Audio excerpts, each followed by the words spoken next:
So I just finished Good Omens, and I have some thoughts on it. Let's get right into it. So I'm going to start this off by saying I gave this book 3.5 out of 5 stars. This is a beloved book by a lot of people, so I might make some people mad out there about this, but I don't really see enough people talking about the more negative aspects of this book. So that's what I'm going to be covering with you today, along with positives though too. So I figured I'm just going to tell you some positives and some negatives about the book, and you can judge from that point whether you want to check it out or not. This book is a satirical Christian fantasy book. It focuses on a demon and an angel, Crawley and Aziraphale. These two have been living on Earth for thousands and thousands of years. They really like Earth. They don't want it to go anywhere anytime soon. And they find out that the Antichrist has been born, and the world is going to end next Saturday. So they decide to stop the end of the world. Now, that premise alone was enough to really keep me invested in this book. I just want to get the first huge positive out of the way.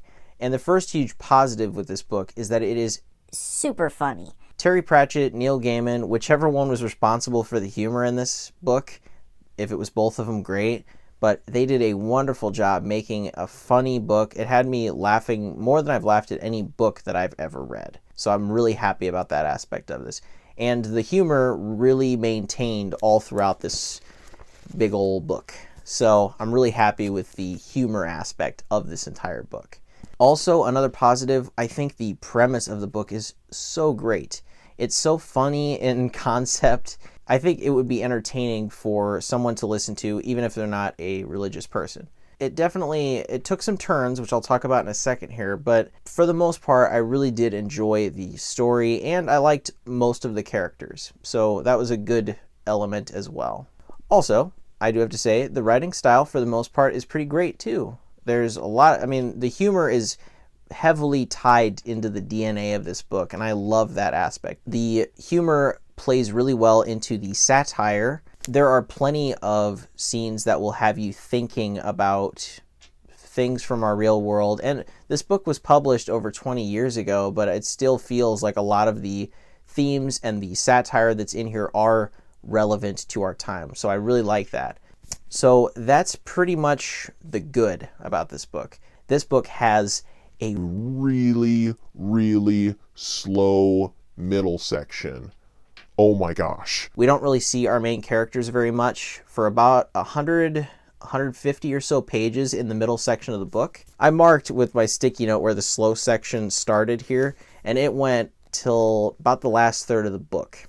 I will tell you, I'm really glad that I didn't DNF this book because I ended up really liking the ending. I thought it was a very fitting ending. I won't spoil it at all here, but basically this book had a wonderful beginning, a really slow and not great middle section, and then it had a great ending. So it was like an Oreo if you're one of those strange people out there that likes the cookie part of the Oreo better than the frosting. If you're like that, I don't know why you're watching this channel because I don't trust anyone like that. Kidding.